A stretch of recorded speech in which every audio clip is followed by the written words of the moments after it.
Are you looking for a fun way to win up to 25 times your money this football and basketball season? Test your skills on Prize Picks, the most exciting way to play daily fantasy sports. Just select 2 or more players, pick more or less on their projections for a wide variety of stats, and place your entry. It's as easy as that. If you have the skills, you can turn $10 into $250 with just a few taps.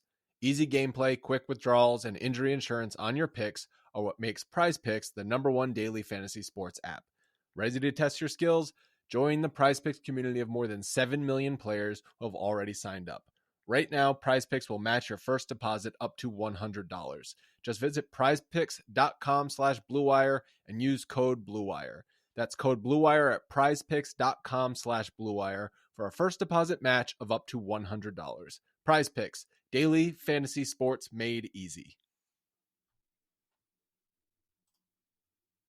Today's episode is brought to you by Cars.com. With over 2 million vehicles and 50,000 more added every day, Cars.com will match you with the perfect car for you, your budget, your life, your style. And if you're ready to say goodbye to your current car, Cars.com will get you an instant offer to cash it in. Just start by entering your license plate and get matched with a local dealer who will write you the check. So whether you're looking to buy or sell, just go to Cars.com. It's magical. Welcome to group therapy, and good God, what a waste of just 2 nights of suck. I'm Kirk Henderson. This is Mavs Moneyball Group Therapy. Thank you for spending part of your evening with me. At least it's not 2 a.m. You're coming to me about an hour after the Dallas Mavericks fell to the Washington Wizards. Once again, the Mavericks play like crap against a team missing 2 of their best players. They get embarrassed. Luka Doncic once again looked lethargic, and in the post-game comments, I think we are all sort of quite reasonably assuming he may have some sort of bug because he looked really, really downtrodden, I think is the way that I will go with it. It was just a very frustrating performance from pretty much everyone, the team, except for Spencer Dinwiddie. The Mavericks started off the game shooting the absolute crap out of the ball. I feel like they scored 20 points in the first 4 minutes of the game, and then they would score 85 over the next 44 minutes, which is a step in the right direction compared to the Orlando game where they scored a grand total of 87 points over the entire 48-minute period. There's a lot we could talk about. I think a lot of us are rightfully frustrated. This is not the way we wanted to start the year. The simple fact is, if you look at the data as a whole with this basketball team and you back out their 1 blowout win, they're actually playing pretty piss poor. They are 18th in offense since the Memphis Grizzlies game. That Memphis Grizzlies game was such a blowout that it bolsters the rest of their stats. Obviously, you don't back out stats. That's not how this works. But if you're looking at snapshots and how they're performing, the Mavericks have not looked good. I am very, very frustrated, and I expect that you are too. So what I want you to do is come up on stage, vent your frustrations, and then let's get on out of Dodge because we have another game on Saturday. And really, I want you to go listen to Josh and I's post-game pod where he lost patience. Josh Bowe got frustrated. Josh never gets frustrated. That's my jam. All right. So coming up first, we're going to bring up, and just so you guys know, if you're new in here, you haven't come in here much, you don't have much to say normally, I'm going to let people up here first that I don't see as often. So right now we got 4 regulars. That's just fine. But I want to give, everybody an opportunity to use and get out your feelings because I got to tell you, it's a lot better than doing it on Twitter. So Tim, welcome. How you doing? Hello. Hey, so this team, I'm just going to say, I think this team kind of sucks. And I think we have overrated our supporting cast quite heavily. When that top 100 poll came out before the season started, I remember a lot of people shocked and askew that Dorian and Reggie and Maxey and these guys were not on there. But I don't know. Watching this game, I don't think any of them are better than like Kyle Kuzma. I don't know if any of them are. I mean, I don't even know if any of them can do the things that Rui Hachimura does, like dribble and create a shot. And it's just like, man, it just points to the reality that if Luka does not play awesome or even play well, this team cannot beat an NBA team. They can't beat the Orlando Magic. They can't beat the Washington Wizards without their best players. And that's another thing. I'll just stop after this, but that's another thing about this win streak we had. We were barely beating teams that aren't very good or are good, but we're missing some of their most significant and best players. So it's just like pretty concerning that Luka's got to put up like MVP numbers to beat like the Oklahoma City Thunder or whoever we're playing. Right. Well, this is something that Josh Bowe actually noticed pretty early on, but because our site, our podcast has the reputation of being just kind of perversely negative, I didn't really want to say anything. And the Mavericks schedule to date has been incredibly easy. It's been incredibly easy. Go back and look at some of the things that they've benefited from, paired with the, this, I want to say this is their second back-to-back, I think. They've not, played a ton of road games. They've just been lucky in a lot of respects, and they've not taken advantage of that luck. And I tend to side on a lot of where you're going, because as much as I enjoy these players that are on the team, this has been the kind of call from us for a long time. When JaVale McGee was signed over the summer, a lot of local media were really excited about it. And what that told me is that none of them have seen JaVale McGee play basketball. And, I don't think that he would be this bad. Oh, yeah. Oh, he was awful last year. He was awful. Like, the Suns were like, we kind of like him, whatever. But by the end of the playoffs, they had replaced him with a guy that they had signed off the street. I've watched JaVale because I was a Washington, D.C. resident for 14 years.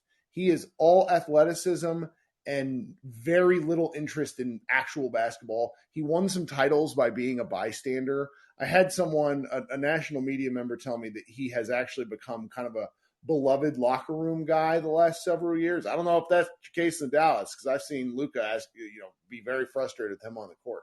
Well, you can't blame him. I mean, of course he doesn't look that athletic anymore. Also, I will say bingo. That's a great. And so it's like you see all these things with your eyes, and what it told me is that, and that's okay that people haven't seen like JaVale McGee play basketball, because he's not played a lot of basketball.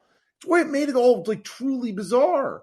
And so there's just a night like tonight, I think the Mavericks are going to be okay. I really do mean this. I'm very frustrated, but when they lose games like they've lost some of these games, it exposes elements of things that we have been told or hand-waved by the Mavericks themselves as this not being that big of a deal. And I'm mad at myself for buying into the bullshit. I've tried to make a real concerted effort to not kick the shit out of the Mavericks, because when, like Mark Cuban went on Taylor Rook's podcast and complained about me. And like that sort of stuff, like, I'm just a dude. That sort of stuff vexes me, because I do this for fun and for the love. Like, I don't make any money off this. There's no money in this. Good Lord. And it's so stupid, because basketball is fun, and I really do enjoy, like, I enjoy even getting mad. But when you see these things that they've done, going back to drafting Luka, and you you look at every offseason acquisition, every trade, every attempt at drafting, and we shouldn't be pleased, because the results are not great. The thing is, Luka Doncic has made everything else better because he's that good. He is the floor raiser. So they're going to be okay, but and I hope that in 20 games we're looking back on this and laughing because they figured something out. But right now they're awful to watch. Yeah, it's really not. When Luka's not cooking, it's awful. The offense is awful. Yeah. Well, thanks, Kirk. I'll let others speak, but hopefully it gets better. Yeah. Yeah, I see Holden there in the chat saying, glad to hear me turn around. The offseason talk was really wild, is what he says. And it's nobody, but the thing is, nobody wants to hear me shit on them. There's not an audience for that. Everybody really wants to be told that their team is special and that their things are good. Like the messages and emails I get from people who are like, when I've been more consistently negative, like it really grates on me. But I may just have to sort of make my heel turn again, because watching this sort of stuff and being told that these sorts of things are just fine, like it makes me wonder if they really realized why they were good and got to the Western Conference Finals to begin with. Okay, coming up next then. Oh, geez, we've got a lot of people now. Wonderful. Brandon, welcome, Brandon. How you doing? Hey, good. How are you? Time. Yeah, excellent. I will be fast because it's the same. Yeah, same, right? We're just repeating the same thing over and over again. 2018, downhill from here, right? I agree with JaVale McGee comments. He doesn't look athletic. In his entire career, he was a Shaqtin' a Fool mainstay. He has like bursts of athleticism, and that was it. He's Willie Cauley-Stein. It's awful. Not having Jalen Brunson matters, and everybody acts as if that didn't happen. Like, oh, this is a Western Conference Finals team. No, it's not a Western Conference Finals team. It's a former Western Conference Finals team without the second best player who averaged 20 points and 5 assists during the playoffs. That was replaced with, I hope Tim Hardaway Jr. can shoot again, who's averaging 10 points a game on like 30% from the field. We have an offensive creative problem, and we allow layups constantly. And our only two players who can score more than 10 points a game on any given basis are Luka and Dinwiddie. There's no team I was watching all the games on the awesome every 15 minutes go live thing. Like, look, Denver's starting 5 all have 15 points or higher, right? Yep. Like, there's no other starting lineup box score that looks like the Mavericks, where you have Luka, everything, Dinwiddie, 15 to 22, and then nobody else can consistently score 10 points. No team is going to be successful in the playoffs. Even if you go back into like the heyday of the Mavericks with Dirk in 2008 through 11, every team that he played on, and we always say, well, Dirk didn't have a second All-Star, but at least there was 3 guys on that team that could get you 20 any night, right? Sure. Jerry Stackhouse was a god. Right. Jason Terry was at least a 20-point game. Sean Marion was good for 15 all the time, right? We had at least 2 or 3 guys that could get you 30 sometimes, right? There was just a bunch of guys that were more than just shooters. Last season, we had the same issue, right? And the conversation was, well, you're just got to make open shots. Jason Kidd tonight said, well, we got a lot of open shots. We just got to make them. The difference between last year and this year is last year our open shots sucked because that was poor shot quality. We had that whole statistical argument for like 4 weeks because then they did come around eventually. Like they came around when we stopped playing 2 bigs, right? Because spacing was the issue. But we're not getting poor shot quality now. We're just missing shots. We're not generating the kind of good looks we generated previously because they're not collapsing in on Luka as much. They're trying to make him score. And these guys can't shoot without being completely wide open. And you can't just your whole season can't ride on the fact that Reggie Bullock can't shoot, right? Like, you ought to be able to win games when the 4th offensive option on your team can't make a basket. It's really maddening. It's maddening. So, and there's not a good option out there. There will be I think there's going to be some interesting trade deadline shakeups this year because there's a lot of teams that have no idea what they're doing. Like the Lakers are going to do something because they can't help themselves, and it's probably not going to be good. And there'll be a couple of other teams that bite into that. Like Utah is going to lose. There's no way they decide they're going to just compete this year, I don't think. So eventually there's going to be some interesting players open or available, but it'll be, what do we pay for them? And are we willing to mortgage our future for it, right? Take our lumps now or spend a pick to get Conley, which I think is a terrible idea, even though I think Conley would be a great player for us. I don't think he's worth a pick. So anyway, it's hard to look at the bright side. It seems like this is the year of hopefully Luka gets the points per game, scoring title, and we make it into get a 6th seed and get, blasted in the first round. Right. And Mav fan in the chat says, I say take the lumps now. And that's that's been a theme for Same. us in the office. It's balancing that, where it's like we're all trying to figure out how does a team that have Luka Doncic play poorly, and this is how. Yeah, don't have other good basketball players. Oh yeah. Well, thanks for I mean, joining, we have Brendan. a lot of good team support guys, just not enough top end talent. That's right. Yep. All right. Talk soon. Okay. Let's see. I need a volunteer to come read this KD quote from the Nets game the other night that made it under the radar. It's such an incredible quote. And Katie posted in the chat, and you need to hear it in Katie's voice, because he says this with such disdain about the Mavericks dribbling. I need to go. I can't find the written one at the moment because I'm doing like 4 things at once. But if someone will actually come read it to me, if they can find it, that would really make my night. We'll revisit that in a minute. Okay, coming up next is my man Micah. Welcome, Micah. How we doing? Hit that mute button one more time. All right, you got me now? Yeah, how you doing? Well, I'm making it.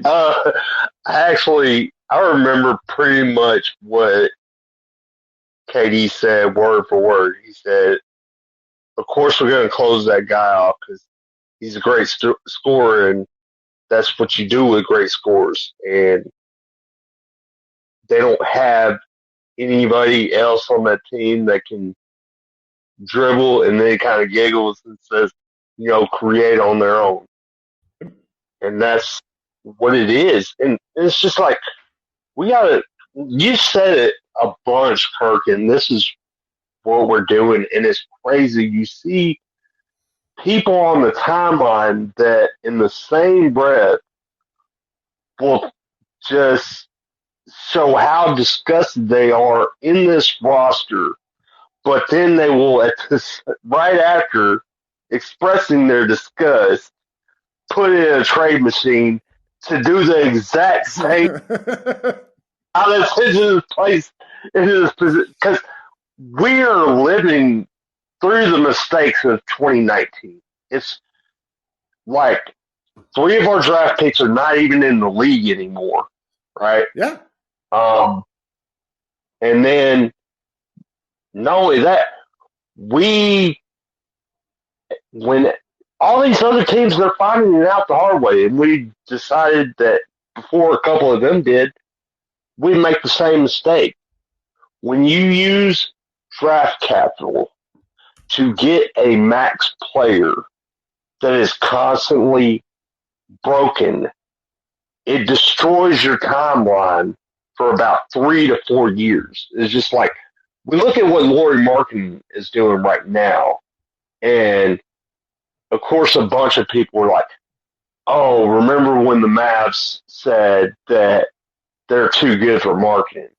But then you come to find out that they actually did make a call to trade for him. But Chicago pretty much. Yeah, nobody wants our players.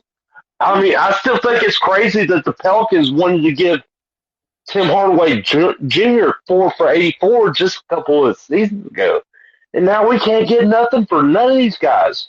We got to give up draft capital just to give them off the books. Well, it's it's no disrespect to like Dorian and Maxey, who have pretty much maximized. Like Dorian could have gotten $30 million on the open market. I honestly or at least 20 something. That dude, we're so lucky to have him.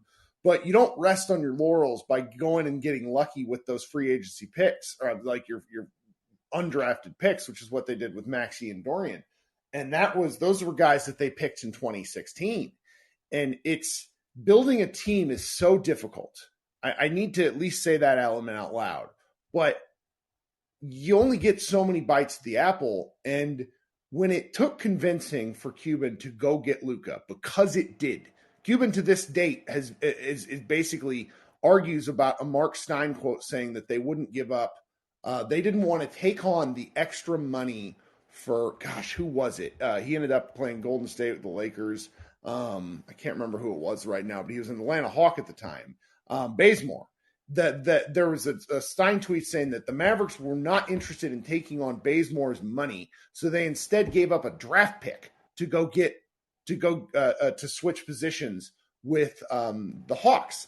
And that is a wild misunderstanding of where you are in your rebuild if you won't take on money for that sort of thing. Now, in Cuban's defense, he says this wasn't true. But they did so many things like when you fall in the lotto, that's very frustrating. It's just like there's elements of team building that the Mavericks have been unlucky about.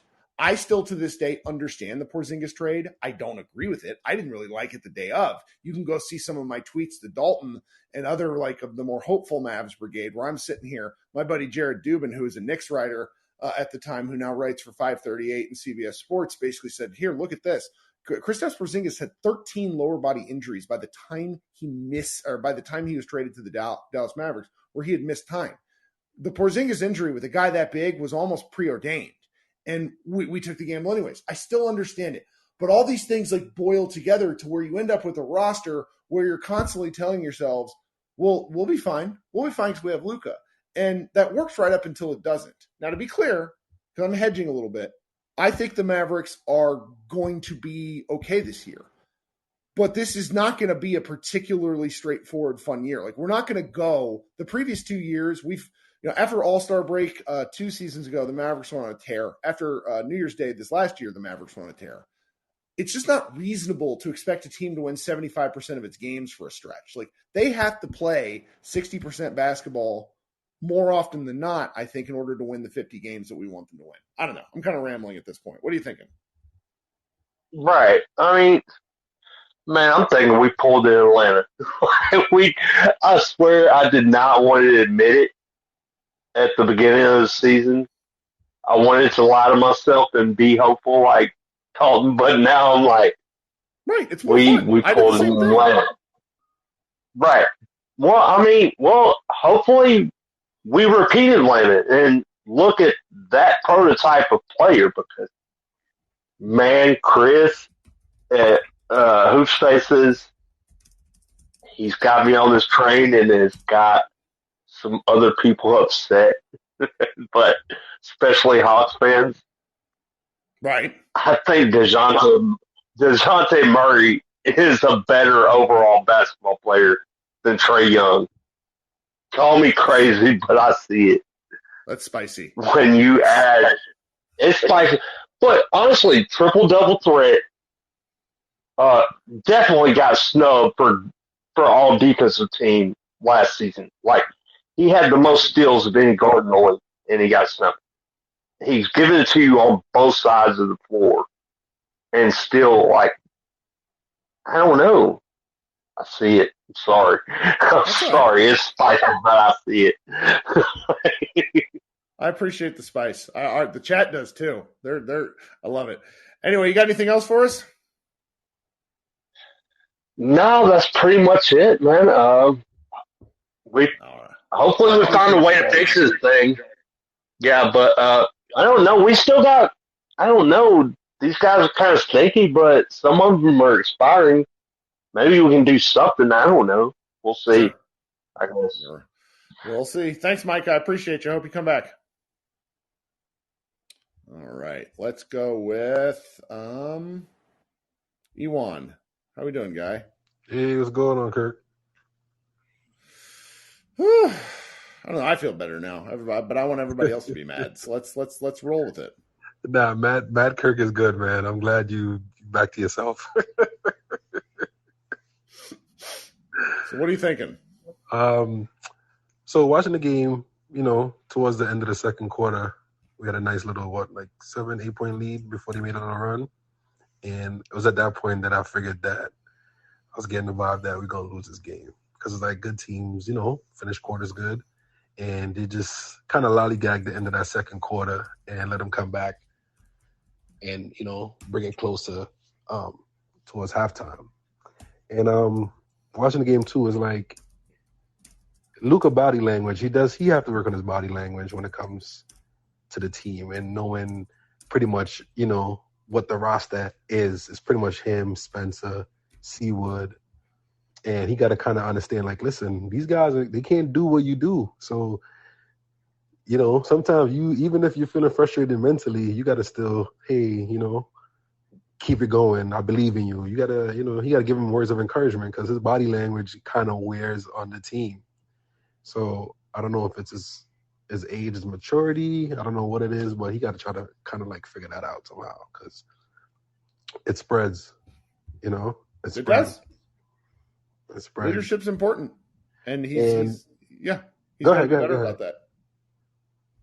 Yeah, and with Spencer, it's like it seemed like he figured out what his role is. Like he's, you know, and he seems to be a good 3-point shooter. We just got to kind of admit it that he's actually a good 3-point shooter. I have no idea what to make of this shit, though. He's like 12 points higher than his career. Like, I love his catch and shoot stuff, but do you remember there's like a broken play where he hit a pull up from the left wing, like 3 feet behind the line? Yeah. That was just like a total, like, I'm feeling myself shot. Like, I will accept that he is a good 3-point shooter. I wonder what cooling off means, though. But you know what? If he cools off and anyone else picks up, the Mavericks can deal with it, you know? Yeah, that's true. And it's like, I mean, Tim always he got the green light, like you said, always. And he had a lot of good looks today. So a lot of them didn't go down. But it's 5 like of 11. He took 11 threes. And with like the Bullock and Finney Smith thing, and back to the KD quote, is like you saw it in that possession where, you know, Luka got Finney Smith the ball. He tried to do something and whoop, travel. And that's exactly what KD was talking about. And it's like, you know, it's like if you have, you know, those defenders in the game to start the game and they're not defending, as you say, you have the defensive lineup and they're not defending, you might want to switch it up a little bit. I know, you know, you've been pretty, you know, supportive of Bullock, but you might want to switch it up a little bit, you know. Maybe give Green some minutes in the starting lineup, see how that works, you know, because if they're not defending and they're the defending lineup, this, you know, it's pretty much useless. At least Josh Green can try to attack the rim, can try to do something athletic, can try to impact with the ball in his hand, you know. So you may have to switch it up a little bit. And last thing is like this game can pretty much show Jason Kidd, like, listen, all right, you got to stop messing around with these lineups. Like, you got to play Christian with 30 minutes a game. Like, you got to, when he come back, you can't, you know, like mess around. Give him his minutes. The making him earn it is some nonsense. It's just nonsense. Like, what is he earning? This team is getting beat by lottery teams. Yeah, that's bad. And sorry, one more thing. The Jason Kidd part with Luka, when Luka got that tech for that foul, I mean, Luka gets fouls a lot. And I don't know what it is, his physique. It's kind of like LeBron a little bit. When LeBron was younger, he used to always be hacked, but they never called the foul because he was so strong or whatnot. But it's like, at some point, JK got to show some inner Rick Carlisle, like get pissed, get tossed, Are you get suggesting mad. the Jason Kidd coach? That's wild. He doesn't get paid to coach. He gets paid to look like a bored IT professional. Curse somebody out, you know, throw some F. Even if the call is not in Luka's favor, at least do something, spark the team. Like, at least have them thinking like, all right, you got my back no matter what. If I'm right or wrong, you still got my back. Show the team that at least once a year. That'd be nice, you know. Some spice, some fire, something. Something. I've stayed away from his post game quotes because I don't want to be mad. I don't like Jason Kidd post game quotes when they lose because he does like. What's the old Fresh Prince thing where Uncle Phil's like, we? We? Yeah, that video. That's Jason Kidd when they lose. That's a good one. That is a good one. Man, hopefully we show up against Dame. We always show up against good teams, but he's losing to bad teams. Is going to come back to bite us down the line. I hate it so much. Well, thanks for joining, man. Yes, sir. All right. So we got a lot of people. Love this. Love an active room tonight. Chris, I made you wait a little while, but you're always the first one here. Hey, Kirk, how's it going?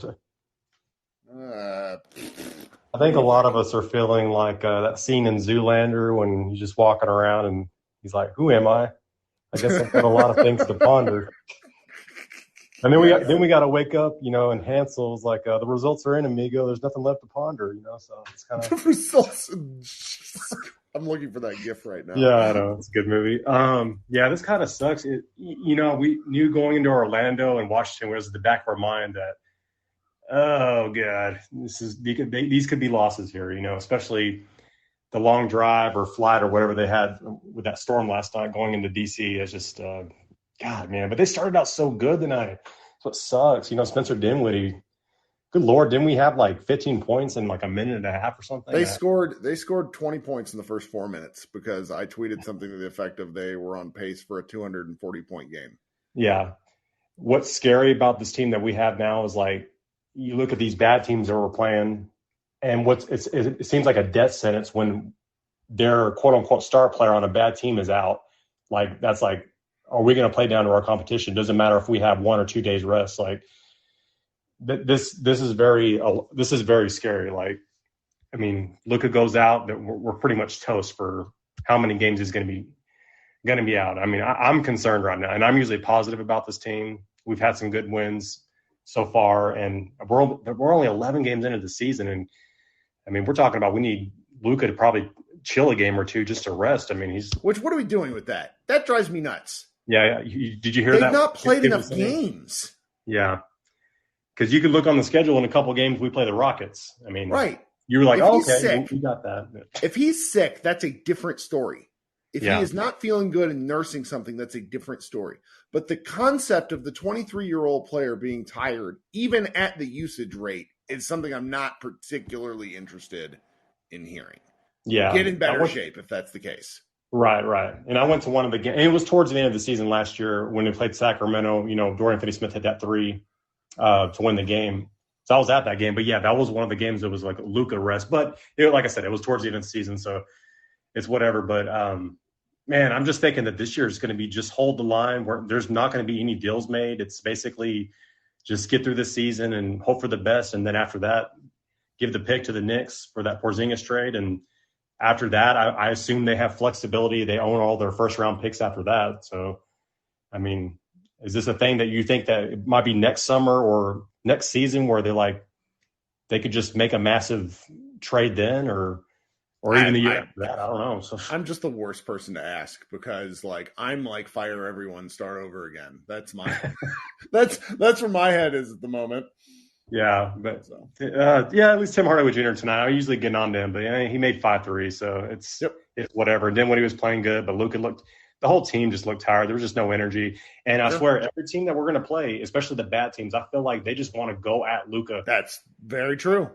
Because that's going to be the case for the rest of his career. Especially these East teams, because they're only playing them twice a year. They want to bite at Luka. Like they want to be the one that blocks him or stops him. I mean, it's going to be hard. I mean, just like how the Warriors are getting out. I'm not comparing our team to the Warriors, but I mean, they're coming into the season, they're getting their asses kicked by bad teams too. So, I mean, but I feel like it's not a dissimilar element in that they are attempting some process with younger players coming off the bench and doing some things because they have a lot of youth from these first round picks that they made over the years. Where we're getting smashed is by the rotation players we've had for a while. That stinks.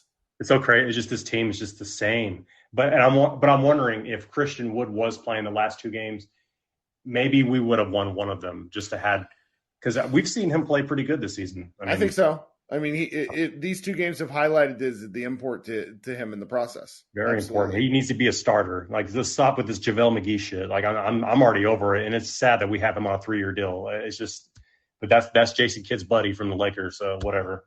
We'll see, man. Well, thanks so much. Yes, sir. All right. This is advertiser content brought to you by Frito-Lay. Hello, I'm Chip Murphy, here to get you ready for the big tournament. Tonight we'll break down who will be cutting. Cut! What are you two doing? Sorry, Chip. Prez here got his feathers ruffled when I told him Ruffles has 0 chance of winning the title. And I was letting Dip know that she is not taking into account Ruffles' iconic ridges. Guys, it's March. We have to start talking about the tournament. We are. It is the 2023 Frito-Lay Snack It. We're talking about big-time matchups between Cheetos, Smart Food, Lay's, Sun Chips, and more. Just head to the Frito-Lay Snack Bracket and vote for your favorite chip, pretzel, or dip for a chance to win up to $1,000 or a year's worth of snacks. This sounds great. Keep up the good work. Just go to fritolaysnackit.sbnation.com. No purchase necessary. Sweepstakes ends 4/3/2023. Void where prohibited. Year's worth of snacks awarded in the form of 52 coupons, each good for 1 bag of chips. See official rules at fritolaysnackit.sbnation.com. All right, I want to read something to you guys because the usage and the that sort of thing is going to be an ongoing story. And Kidd kind of got in front of it by talking about how Luke is going to be so tired or something. He's concerned for him making it through the season or whatnot. It's just like made me roll my eyes real hard because, again, Jason Kidd helped assemble this team. So I don't know what we're doing here. One of the things to understand about what the Mavericks do is that the Mavericks play one of the slowest paced games in basketball. By the time this comes out tomorrow afternoon, you will see an article up on our site from Logan Thompson, who's there in the chat. Luka travel, like for a guy that plays 38 minutes a game, he travels the 52nd most miles per game in the league. He runs about 2.5 miles every game, and less than that actually. And he's way down from other players who have, high usage rates that do other things. Luka's not moving around a ton is kind of the point. He doesn't set screens, and then they end up trying to pair him on a isolation shooter, 3-point guy that doesn't move around too much to limit his motion.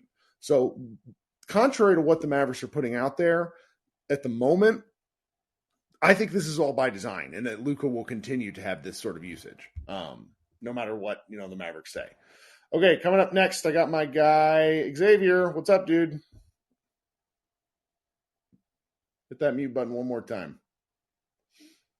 Well, Xavier, or Xavier, as I occasionally call him, is a chat superstar back in the day, and he just needed to get a new phone. What's up, dude? All right, so let's get right to it. So I'll be honest, heading into the season, I was a little bit agnostic just because I knew that last year's Western Conference Finals run, I'm not going to say it was a fluke because we earned it, but everything that could have possibly needed to go right for us did go right because our margin for error is so small because of how many one-way players we have. I knew that this season, anything short of a Western Conference Finals run was going to feel like a disappointment, even if realistically the team overachieved, but it fell short of that goal. I couldn't help but look at it as a failure when in reality, this team is not a Western Conference Finals team, right? Even the Warriors last year who won a chip are probably the worst champions since the Bubble Lakers. And probably for like 5 years before that, the league just had a down year that year. And then I also knew until that pick to the Knicks conveys, really that the front office's hands are tied. So we can shit on the JaVale McGee signing because it was god awful. But if the biggest bullet you have is the mid-level exemption, like you're not getting someone who's raising your ceiling with that. With that type of money, right? You're not signing somebody for $6-8 million that's going to completely change the fortunes of your team. So I knew, we struck out, but I mean, who else are we going to get, right? But my frustration is with the people who cover the team, right? The state-sponsored media, with the people online, and with the fandom, because people love to traffic in hope. And look, if your idea of being a fan is just you want to crack a beer open and watch the Mavericks play and you just want for them to win, great. I can't tell you that's a bad way to be a fan. But it's the people that when you try to give objective analysis and say, hey, this is not a good team. This is not a deep team. This is not a talented team. You get ostracized as being negative Nancy, right? Or hey, you're too negative, or you need to take that negative stuff somewhere else because this team is good and we made the Western Conference Finals and now we're gonna get Tim Hardaway Jr. back. And it's like, no, that's not the way this works. God, that made me mad. That's not how any of this shit works. That was the narrative that just pissed me off. And then, right, the same people, don't be negative Nancy. Then they thought, hey, what if we trade for Anthony Davis? Or what do you guys think about jumping in for Levine? Or look, when the Jazz were going to have a fire sale, we couldn't get any of their aging vets because we don't have shit that anybody wants.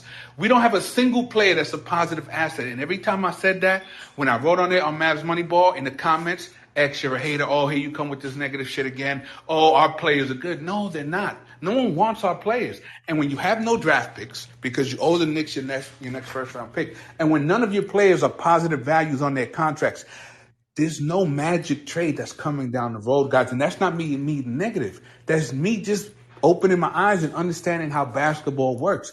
There's no magic trade on the horizon. So anytime you see the Mavs and a big name associated with us in the news, you can just feel free to ignore it because it's not going to happen. Now, once we convey that pick to the Knicks and now we have all of our first-round picks at our disposal, okay, now give me all of the BS trades because I'm listening. I'm reading all of it because now we have a fighter's chance. But look, this is just what this team is, right? And for Kidd, and the team, it seems like we have a Western Conference Finals hangover. There's no attention to detail. right? If you look at the reason, everybody said, why are the Mavericks so good on defense? Because it was attention to detail. Every rotation had intention behind it, had purpose behind it. The players trusted each other, and they moved in sync and on a string. You don't see that shit anymore. Well, but right? that takes time to develop too. When you're incorporating new guys, like that's where I've mentioned this, and it's probably going to be a line I used in the last show. Like Wood is expected to earn his minutes and play better, but he doesn't get to earn more minutes unless he plays. Like he's in a catch-22 situation where unless he executes things perfectly, he's basically being told he's not getting more time. And I think you have to fail to get more time. I mean, the Mavericks sucked for 30 games last year. They did. They sucked. Yeah. There's a variety of reasons for that, but you learn things during the suck and you kind of power through it. And I need to see that. Like I'm not seeing learning opportunities from what's happening in some of these these past two losses. They're just bad losses. Look, and Kirk, earlier I posted a meme I made where it was pretty much Wolverine missing Rick Carlisle. Look, I get why Rick Carlisle had to go, right? If he didn't have a good relationship with Luka, I get all of that. But what Rick did was always get every ounce of talent from his team. Sure. He was dragging Dirk and 5 of us from his group chat to the fucking playoffs every year because he maximized every ounce of talent. And he would throw Boban in Game 7 against the Clippers to go big and switch it up. He would try anything just to give us a marginal, just to give us some, just an edge on the margins to hopefully be able to get us a win. Where's the plan B with Kidd? We do the same shit every game, and if our role players hit shots, plan A is, man. He's just out there, bro. Like no coaching, just vibes, bro. We roll the ball out there, and that's it. And it's like, Luka, go be great. And Luka's more than happy to be the man. And look, he's Luka. I'm not here to say anything negative about him. But it's, try something, right? Even if it fails, I don't care if you try it and it doesn't work. Try something. Because right now, we all know what's coming. The defense knows what's coming. And the fact is we have too many unwilling shooters other than Tim Hardaway Jr.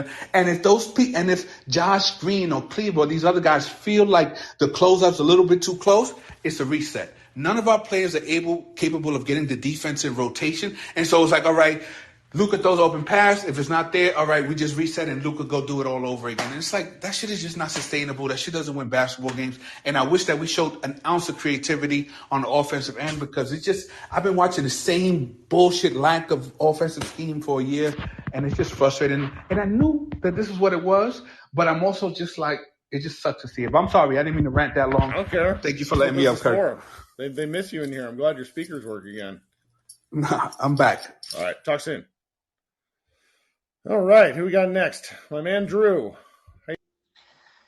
Hey, Kirk. Talk me off the ledge, man. I don't know if I can. Man, all right. Am I wrong in kind of coming to the conclusion that if, Luka's not Superman, we don't win? That's how they built the team. And I am a little concerned because I was so elated. He's shooting 52% and even with a poor percentage of 30, of threes, the inside, which I always thought he could do. I mean, he'd take it into the hole and shoot a tremendous. But the last two games, I think the length of Orlando, Bol seemed to really give him a lot of problems, inside with Orlando. But, I just don't know if teams are doing something different or I think he's sick. I could be wrong. He went from looking fine on Monday against the Nets to looking like warmed over ass on Wednesday. And okay. Well, just me that saw that. No, he was terrible. And then tonight he was terrible. Like there's a body language element with him that comes out where I still have issues with how he shows up to games where he's not particularly interested in the opponent. This felt weirder than that because they're he's been short on shots. Luka's never shooting short has never been a problem for him. The free throws, he was 3 of 9. That's a legs. When he'd been shooting free throws, great. Yeah, exactly. So it's I'm less there to me. The more I ponder it, sound like an idiot saying that. Sorry. The more I think about it, it just has to be something up with him not feeling right, and I can understand that. You guys had to hear me sounding like I smoked 4 packs of cigarettes for the month of October. It was terrible. All right, and explain this to me. And I've I've been wondering this for a year or more. Why don't they just take the protection off that damn pick to New York, get them so many more options and everything like that? What are they afraid about? Yes, and I kind of think they should be. You do. Yeah, because if you're building the whole plane out of Luka Doncic, and something goes wrong with Luka Doncic, you want that pick. Well, maybe, but I just think it would have been something, this summer, having those picks to dangle out there with other players and things of that nature. Sure. I just think you just that would have been so many more options for moves. That would have been the time to do it before the season started. I don't think you can do it now. So, and Drew and who it's my guy Logan. Yeah, you're just a few months away from it, really. Also this draft, like, granted, I don't expect things to go sideways, but this draft has a 2018 vibe to it, where you hear Victor Wembanyama's name a lot. I have followed the Thompson twins for 2 years now, and they give me like, oh my. Yeah, but you're talking about there's 10 guys. You're talking about You're talking about top 3 to 5, and but I'm saying that's why you keep that pick though. If things really truly go sideways, that's why. Like, Luka gets hurt. Like, I don't know. Just I guess I'm just thinking that if I'm just thinking like this, if we're in the lottery, I mean, you may be losing Luka and blow it up anyway. So what the hell? But the reason I'm saying this is like, the only thing that would be that bad is if Luka was injured. Like, if Luka had like a grade 3 ankle sprain and missed 2 months, like something that would really cause them to have to consider like packing it away. That's all I mean.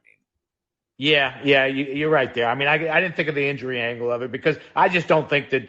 I mean, with Luka in the lineup, I don't think there's any way this team is anywhere close. No, not at all. Yeah. They're going to win. I still think they're winning 50 games. It's just going to be kind of a slog to get there. Like I say, I agree. It's too late now, but in the summer, I think was the time when you could have done a lot to improve this roster, and having those draft picks to dangle to people would have been a tremendous asset. Well, that's why we're getting out from under the next one, and then they have all of them again. So yeah, and I have to agree with you. The Porzingis thing, I didn't like that at the time anyway. Because of with big men, once they start to get injuries and stuff like that, especially athletic big men, Katie bar the door. It's not good. Yeah, you're kind of fighting father time, even if you're 25. So. Yeah. I mean, look at Anthony Davis is the same way. I mean, you're right. So all right. Well, thanks for helping me out a little bit here. I'll survive. Next Saturday. Yeah. All right. Talk soon. All right. Coming up next then is Nav. What's going on, my guy? Hey, thanks for bringing me on. How are you doing? Good. Sorry to make you wait. What's going on? No, it's all right. So it's kind of interesting tonight compared. Come a little closer to the phone. Oh, I'm sorry. You hear me now? Yes, that's great. Okay. Tonight compared to last night. Last night I was actually a lot more angry than I was tonight. I felt like we played worse last night, where tonight it just was kind of disappointed. Like we started off the game well. I felt like Luka seemed to make a concerted effort to get everybody involved instead of trying to mismatch hunt and look for his own shot. Like, he seemed to be driving and kicking out. That's how we, got all those threes early on. But he, like everybody was saying, he looked sluggish. He was 3 for 9 shooting free throws tonight. That was like really weird. Everybody in the starting lineup actually had a positive plus minus. That was weird. I feel like that's the first time it's happened in a while. It's usually been the bench that's been carrying. Yeah, so that was a really weird thing to happen.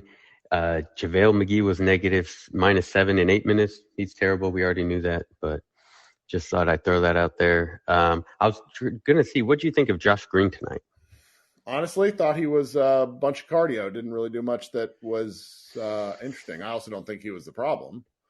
I mean, he's Josh Green. Like, that was kind of the element of where that was a good sort of, not like come back to earth game, because he still needs to be playing 20 minutes a game, but like, you go look at his stat line, he had 19 minutes and a bunch of just cardio. Didn't really do much. And that's okay. He's not going to have games, but it's like, when I see these like crazy talk of him being like, oh, he should be most improved player, I'm like, guys, he's shooting 75% from the floor and scoring 6 points a game. If he regresses to 50%, that means he's scoring 4 points a game. Like, he just got, like, my expectations for Josh are positive contributions. And tonight, I don't think he had any bad ones. He just wasn't, kind of like the rest of the team, kind of useless. Yeah, and it was kind of fun seeing Frank out there tonight too. I thought. Was it? He took 3 shots in 4 minutes and missed all of them. Yeah, I don't know. I liked his defense. Like, he had that one steal that they fouled him on right afterwards. Where I don't know. I don't know. I'm glad he's healthy enough to play. Yeah, because I was kind of getting worried because he had an injury all summer. Like, the word effusion is not a good word. Like, I am extremely concerned about the Latvian Lasers knee. Like, I keep on saying it must apparently be scrambled eggs for him to not be able to play. So it's really nice to see Frank play. Okay. Yeah. See, I had no idea what's going on with Davis. So that's. I think his knees might be cooked. Like, I think he has, like, because he came back when he signed that deal with the Wizards. That first year back, he's already lost a lot athletically. It's tough. Like, he's so unathletic at this point. Not like straight, because he can obviously run fast, but he has no lateral movement. It's very difficult. Okay. On a positive note, Dinwiddie, I thought played great. It was good to see him. Yeah, have another great game. I think my frustration, like, I've been hammering my fist, against the wall about Christian Wood.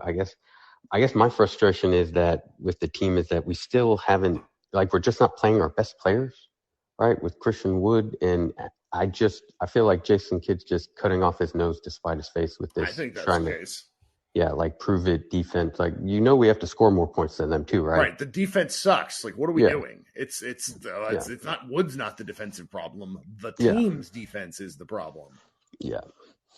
Yeah, and I guess like with all the talk, I guess I'm more upset with not the roster construction, because I feel like that's kind of, it is what it is. Nico's doing whatever, JaVale McGee, terrible signing. Yes, we all agree, but it's more, my frustration is I feel like I'm more upset with Jason Kidd and the coaching and the decisions that are being made, the rotations that are being made. And I just feel like the team could be a lot better.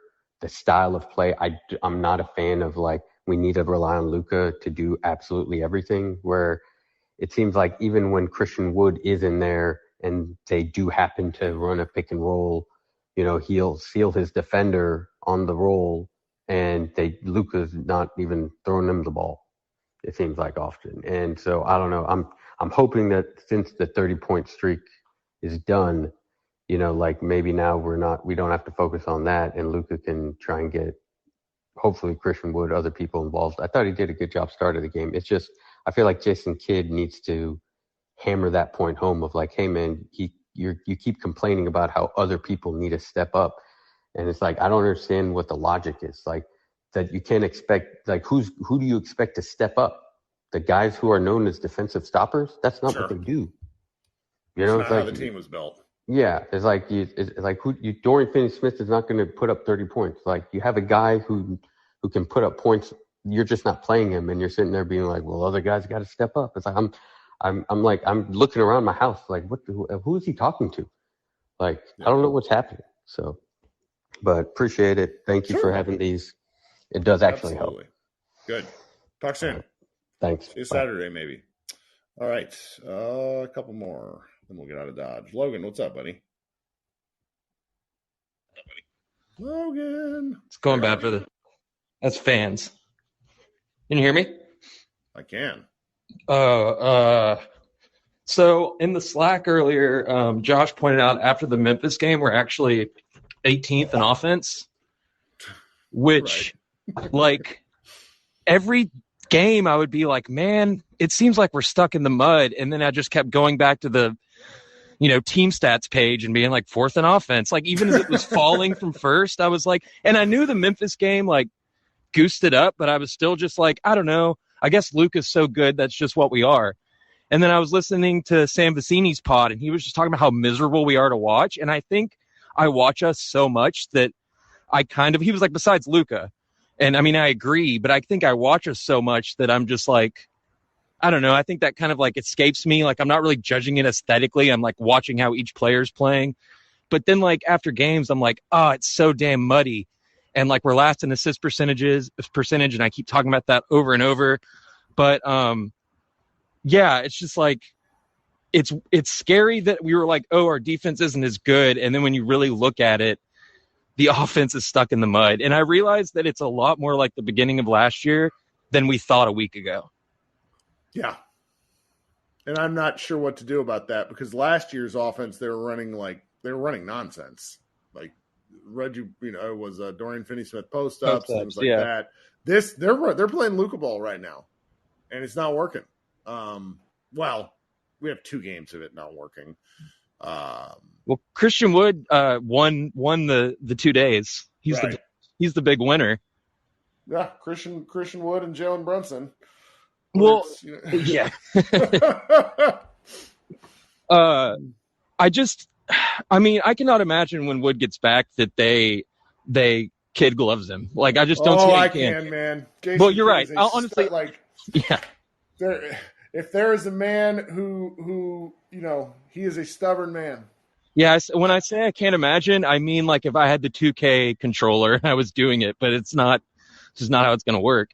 But just because I think like if you want to get to 50 wins, you kind of have to like give up on certain things that you feel so strongly about because that's the team you built. And like these ideas of like, I mean, even like if people really want to, like, I don't believe that we only have negative asset players. I just believe some of the players who you could actually trade are people that like after that playoff run, we would be like, out of my cold dead hands, will you take Reggie Bullock? You know what I mean? And I'm not ready yet to say, I mean, he would need to shoot better and build up his value anyways, but I'm not even ready to say I would want to trade him for offense because I don't think that actually gets you closer to a title. But like, if you want to make this roster work, which at this point, I don't think we're going to win the title this year. Obviously, I'm just thinking about the future. But those guys are so old anyways that I don't think you're really like, you're not affecting that either. We don't know if they'll be a part of the next true contender. And so I just think that that's something for us to keep in mind is that if we have a 500 basketball team by the deadline and the way Mark Cuban thinks, he's so short-sighted. Like, it's something to consider is that like, that's what we can do is you can get some kind of shot creating guard but I don't really like it. I don't like the sound of that where then we're just like worse on defense, but that's the roster they built. Yeah. And that's what's crazy is this is the roster that they've built. And I bought into it because being a shit is not fun, but I'm very frustrated at myself for doubting my own instincts.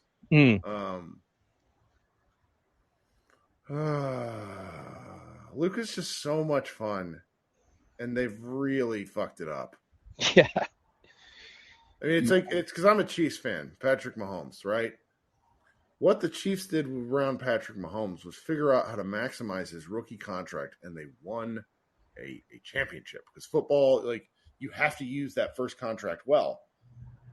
Basketball is obviously a different sport, but I just keep coming back to the fact that everything hasn't worked out, and I don't know what to do with that because I earnestly don't think all of it is any one particular person's fault. It's some people's fault. Other things were bad luck.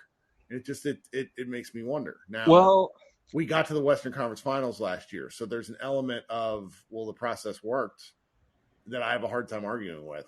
But it's very Portland making it to the Western Conference Finals vibes, Yeah. Well, ownership is important, and I won't say this is all Mark Cuban's fault in the sense that I don't think every single thing. It's not like he made Jalen Brunson's dad work for the Knicks or whatever. You know what I mean? But in the sense that like you really don't win titles without great ownership.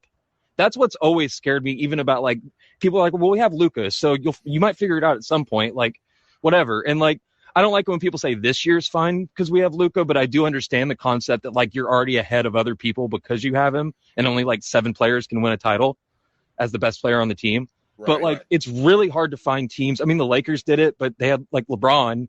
Like, I mean, it's possible, but in general, it's just you're really behind the 8 ball because all of those decisions that you're talking about that you can't put on one person, none of them have like the overall vision that is like required to make sure that they're all happening. Like there's just so much haphazard. Like we do this, like trading for Wood and then like not knowing exactly if he's going to be like prominently used. And, or I mean, he's whatever, like to the extent that we've talked about. But I guess that's just kind of what scares me is that like, well, we already went through one front office coach combo, and we've talked about this with like not learning the right lessons from last year. You don't get to just keep relearning lessons.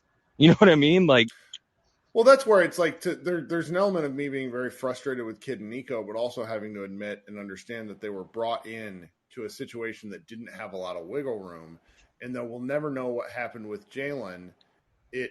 There's just elements where it's like you have such a small margin, and when things don't go your way, it's particularly frustrating. And I want to give Nico and Kid more time. It's just a loss like tonight was so brutal. Well, the double bigs, I mean, like we've talked about it so many times about them like not learning their lessons, or like not taking the right lessons away from what happened. But I've kind of been working under a hypothesis that like the necessity of last year, the lack of depth, like there's certain things that happened last year that I think helped the Mavericks. And then the whole time they were just like, oh, we're doing this because we're all great and we're going to get even better. Like they thought that they just kind of got egotistical about the fact they were being successful without realizing like what was happening. And then they're like, oh, we'll just add the interior presence and we'll be good to go. And like, it's the meme of slapping the tape on the busted water container. yeah. But that's McGee. That just works. The fact that like Maxey and McGee are together in any lineup, it just kind of blows my mind after we only ever had a wing at the 4. And like Luka is a power forward sometimes. Yeah. But then again, how much can you expect him to bang around in the post? It's just frustrating, very frustrating. Yeah. But I won't ramble any longer. Oh, you're good. Appreciate you, buddy. And no problem. Everybody go read Logan's piece. It's going up tomorrow afternoon. It's on the Pace of Play. I really enjoyed it. Thanks, buddy. Yeah, I'll probably write something to match the tenor of our broken dreams right now. Yeah, but that's the thing about basketball. That's why these early games we're having like 3-day breaks where now we're arguing over actual basketball, where instead when we have like these 3-day breaks, people are arguing about nonsensical trades that were never going to happen. Yeah. It's like, can we trade 2 of our mediocre players for OG Anunoby? Are you sure SGA isn't pissed? Are we sure? Are we sure? It's like, come on, guys. Come on. Love me some Dalton Trigg, though, so nobody tell him I'm teasing him. Okay, talk soon, buddy. All right, got 2 more guys. Let's go with Will. Hey, Will, how you doing? I'm okay. How are you? All right now. Yeah, I had some time to be less annoyed. I actually didn't even get to watch the game tonight, which I'm certainly not upset about. I just have a few thoughts in general. But first of all, I just want to say that you were an absolute madman for being a Chiefs fan and covering this team. What do you mean? I lived in Kansas City till I was 12, so the Buffalo Bills broke my fucking heart all my childhood. Just not well. What I meant was covering choosing the Mavs as your sports team that you are an absolute fanatic about. Oh, for sure. You have Patrick Mahomes on your other team, which you have. Just go watch that guy play is much more fun than the grind of this nonsense. But absolutely. I was a big Patty pre-draft guy, and I wish that I had jumped on the wagon because I've never really had an NFL team. Anyways, not the point. Really, the only thing that I wanted to hop in here and say is it's something that I think Xavier hit on earlier, but just something more specific about our offensive variety. It pisses me off watching the Jazz and seeing they're a team full of role players, but their offensive movement and shit, just constant cutting, relocating and shit. And we just don't do that, and we never have. And it's dumb. It's dumb that we have a lack of creation, so you gotta do some weird shit with the offense. And we never really do that, and I really don't understand why. I don't have part of it is Luka because he wants to ISO. I'm getting one of my friends, one of my high school teammates who is a basketball coach here out at Centennial messaged me, and he's like, they need to run more offense. And I told him, I was like, the Luka mismatches, the math is actually in Luka's favor because you see how he's just kicking the shit out of people. Yeah, but at the same time, there was a discussion today on the Real Ones, Raja Bell and Logan Murdoch, that talked about what that can do to your teammates when they're not getting the ball. Exactly, especially like rhythm, especially a rhythm guy like Reggie. Like especially him. I'd like to see Reggie come off like off-ball screens and like just even just like simple shit like that, like run Reggie off of like a pin down or some shit. We don't even do that, you know? Right. No, it's wild. Especially when Luka's not on the floor. I understand Luka ISO is the smart play 80% of the time when Luka's on the floor. Also Spencer Dinwiddie can't pass, but not shitting on Dinwiddie right now. I said the same thing. One more thought that I've had, speaking of Spence, is this is actually another thing that you've already hit on once, but the inevitable regression to the mean with Spence's shooting. The thought of that scares the hell out of me. But I think other people pick up. Like, that's just the nature of a basketball game. Yeah. Because I mean, Reggie will be fine. Right now, Josh needs to be eating Reggie's minutes, but like I'm not screaming trade Reggie or anything like that. Which I think he is, because Reggie's minutes are down. Yeah. Which good on Jason Kidd for finally learning some lessons from players not doing shit on the court. Yeah. But I think you're right. I think guys will start to pick it up. I'm not worried about Dorian, not worried about Reggie. I'm a little worried about Maxey, really on both ends of the court, but especially that man's cooked on offense. I don't know if he can play back-to-backs. That's sort of my feeling with him. Yeah. And again, as I said, I didn't actually catch the game tonight, which I did watch that monstrosity of a game last night, but didn't get to actually watch tonight, which again, not upset because I probably would have thrown a remote through my TV watching Kyle Kuzma hit 5 threes, something like that. For sure. And I've hated Kuzma for such a long time, and I just have to admit that with how he's played the past 2 years, he'd be really good with Luka. Oh God, he would be such a great fit. Lori, God, I know we tried to get him, and hey, at least we tried. And honestly, it's kind of funny. At the time, I said, "Oh hell no, KP," because KP was still on the team.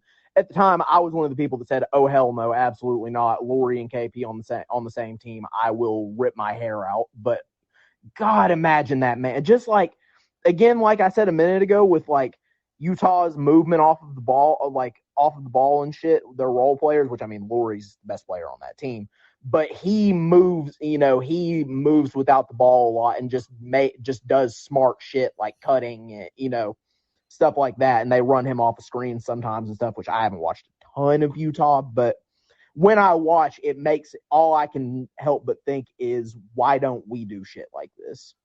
Will Hardy is really, really good though. Yep, he is. Well, thanks, Will. Hope you come back.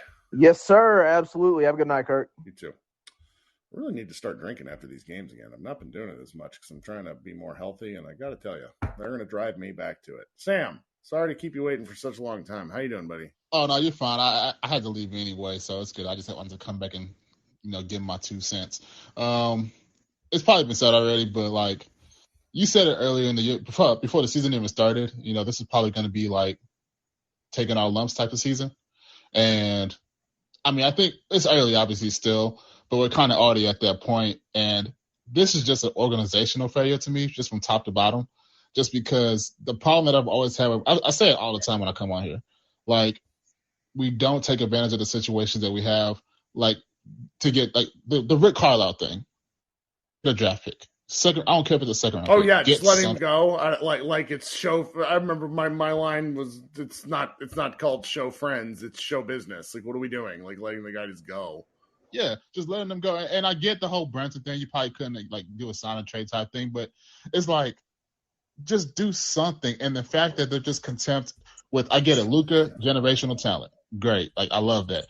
That's the easy part now at this point. We got the guy. Now surround the guy with some semblance of talent. And it's the last 3 years, they're just content. And, this whole Western Conference Finals run, which was great. I'm not complaining about it. But you get a guy that you literally played off the floor last year, and you bring him to your team, and within 10 games, it's a failure. And you gave him a 3-year deal. So it's okay, that's a failure.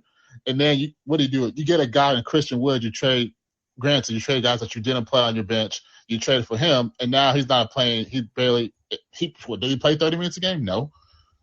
And it's just, at this point, we're not good on defense. I mean, what's the point? You know what I'm saying? Just throw Christian Wood out there, but now he has a knee sprain, so who knows how long that may keep him out for. Right.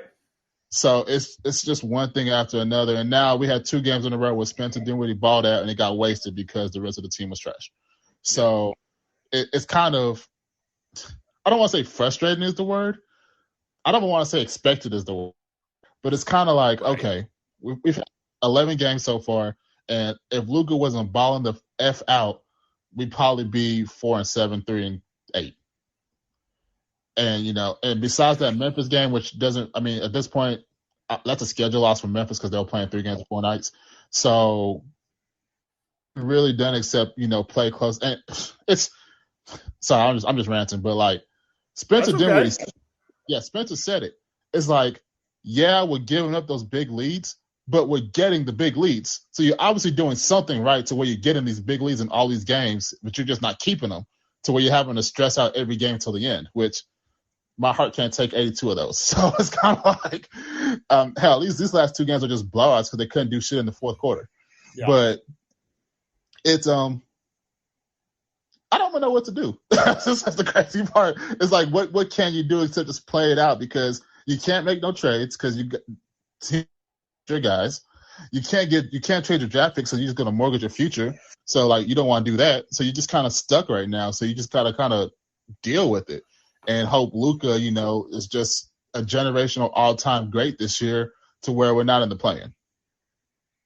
Right. So that's like I said, I'm just ranting. I'm just kind of just letting all my shit out. But yeah, that's what it's here for. These are the kind of games. This is the kind of games where, like last year when we lost to OKC and Orlando, oddly enough, where that's the difference between being a 3 seed and a 4 seed. So it's kind of like, who knows what's going to happen? I don't think Utah's going to keep this up. I keep saying that, but who knows? Maybe they just say, you know what? We're just that good. We're just going to keep going. And Portland's balling out right now. They just beat the Pelicans today. So who knows what we're going to – the only good thing, I guess, is Minnesota's trash, and they're awful. I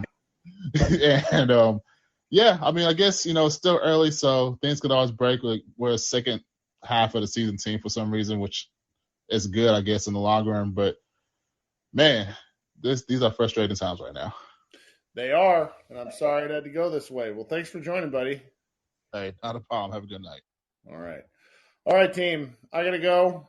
We'll do this again Saturday night, though I am going to my first game of the season, taking my 6-year-old terrorist child, which his bedtime is at 7:30 and the game starts at 7:30. So I fully expect things to go well and for me to be in a great mood. So we'll be doing that a little bit late. You'll have to bear with me. I appreciate you joining night in and night out. You guys are great. This has been Kirk Henderson, Mavs Moneyballs Group Therapy, and we will talk to you a little later in the week.